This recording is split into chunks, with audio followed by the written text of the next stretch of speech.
wabarakatuh. Di sini saya Mutia Rustam. Saya akan menjelaskan sedikit beberapa poin tentang bahasa. Yang pertama, arbitrer, unik, dan produktif merupakan bagian dari sifat bahasa. Bahasa bersifat arbitrer. Arbitrer berasal dari kata arbitrary, yang berarti selected at random and without reason, di mana artinya dipilih secara acak tanpa alasan. Contohnya, penutur Indonesia menamai perabot rumah tangga yang digunakan untuk duduk dengan sebutan kursi. Mengapa tidak disebut atap? Kita tidak dapat menjelaskan mengapa benda tadi dilambangkan dengan kursi, bukan sikur atau rusik. Poin kedua, bahasa bersifat unik. Bahasa bersifat unik artinya mempunyai, di mana bahasa mempunyai ciri khas spesifik yang tidak dimiliki oleh bahasa lain. Contohnya, makna kalimat "ia melakukan tindakan menangkap kucing adalah dia, bukan orang lain". Jika tekanan diberikan pada kata menangkap, maka kalimat bermakna yang dilakukan dia bukanlah tindakan lain. Yang ketiga, bahasa itu produktif. Dikatakan produktif maksudnya adalah meskipun unsur-unsur bahasa itu terbatas, dengan unsur-unsur yang jumlahnya terbatas itu dapat dibuat menjadi satuan. Satuan bahasa yang jumlahnya tidak terbatas, meskipun secara relatif sesuai dengan sistem yang berlaku dalam bahasa itu. Contohnya, kita dapat membuat kalimat bahasa Indonesia yang tidak terbatas jumlahnya atau tidak terbatas banyaknya, termasuk kalimat-kalimat yang belum pernah ada atau pernah dibuat oleh orang. Yang kedua, jelaskan menurut Anda mengapa bahasa Melayu disebut sebagai cikal bakal bahasa Indonesia. Bahasa Melayu disebut sebagai cikal bakal bahasa Indonesia karena bahasa Melayu merupakan suatu kebudayaan bagi bangsa Indonesia.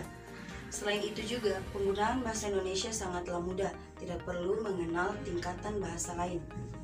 Selain itu, banyaknya kemiripan antara bahasa Indonesia dan bahasa Melayu itu sendiri, mulai dari pengertian dan bahasanya. Yang berbeda hanya saja cara penyampaiannya. Yang ketiga, jelaskan secara singkat kedudukan dan fungsi bahasa Indonesia. Fungsi bahasa antara lain, yang pertama ada fungsi ekspresi. Fungsi ekspresi ini merupakan pernyataan ekspresi diri, di mana menyatakan sesuatu yang akan disampaikan oleh Anda di saat Anda sedang berbicara. Contohnya, di saat Anda berbicara, Anda harus menunjukkan ekspresi agar lebih mudah dimahami oleh lawan bicara Anda. Yang kedua ada fungsi komunikasi. Fungsi ini merupakan akibat yang lebih jauh lagi dari fungsi ekspresi tadi, yaitu komunikasi tidak akan sempurna jika ekspresi diri tidak diterima oleh orang lain. Yang ketiga ada fungsi integrasi dan adaptasi sosial, merupakan kekhususan dalam bersosialisasi baik dalam lingkungan sendiri maupun dalam lingkungan baru. Artinya, bahasa digunakan dalam bersosialisasi baik dalam bersosialisasi dalam lingkungan.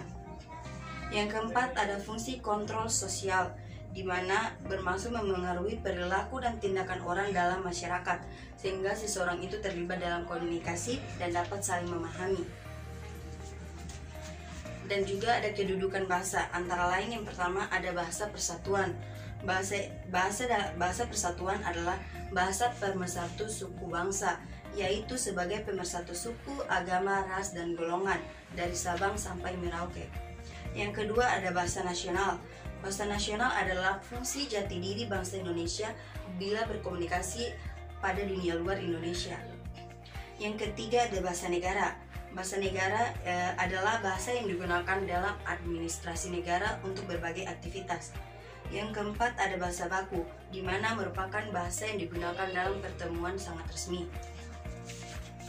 Yang keempat, sebutkan dan jelaskan masing-masing 3 karakteristik dan ragam bahasa Indonesia disertai dengan contohnya masing-masing.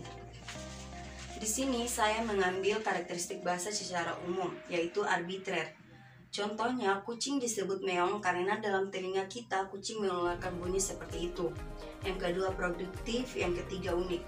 Dan ragam bahasa saya mengambil berdasarkan media, yaitu yang pertama ada ragam lisan. Ragam lisan adalah bahasa yang dihasilkan melalui alat ucap dengan fonem sebagai unsur dasar. Contohnya, saat berbicara, kita memerlukan orang kedua atau teman bicara ataupun lawan bicara. Kita tidak mungkin berbicara sendiri saat ingin menyampaikan sesuatu. Kita memerlukan lawan bicara yang akan menerima apa yang kita sampaikan. Yang kedua, ada ragam tulisan. Ragam tulisan adalah bahasa yang dihasilkan dengan menggunakan tulisan atau rangkaian huruf sebagai unsurnya. Contohnya, menulis sebuah surat selalu memakai alat bantu seperti kertas dan alat seperti pulpen, alat lainnya. Kita ke poin kelima. Apa yang Anda ketahui tentang hiperkorek, pleonasme, dan kontaminasi dalam kesalahan umum bahasa Indonesia? Hiperkorek merupakan kata yang sudah betul dibetul-betulkan sehingga menjadi tidak betul atau tidak baku. Yang pleonasme merupakan penggunaan unsur yang berlebihan dalam suatu kalimat, hampir sama dengan hiperbola. Yang ketiga, kontaminasi. Kontaminasi dipungut dari bahasa Inggris contamination yang artinya pencemaran. Dalam ilmu bahasa, kata itu diterjemahkan dengan kerancauan, di mana rancu artinya kacau dan kerancauan artinya kekacauan. Yang dimaksud kacau ialah susunan unsur bahasa yang tidak tepat seperti morfem dan kata. Sekian, mungkin itu saja yang bisa saya jelaskan, dan jika ada kekurangan mohon maaf. Mungkin juga ada kesalahan dalam pengucapan, saya mohon maaf. Semoga Anda yang menonton video ini dapat bermanfaat. Wabillahi taufiq wal hidayah. Wassalamualaikum warahmatullahi wabarakatuh.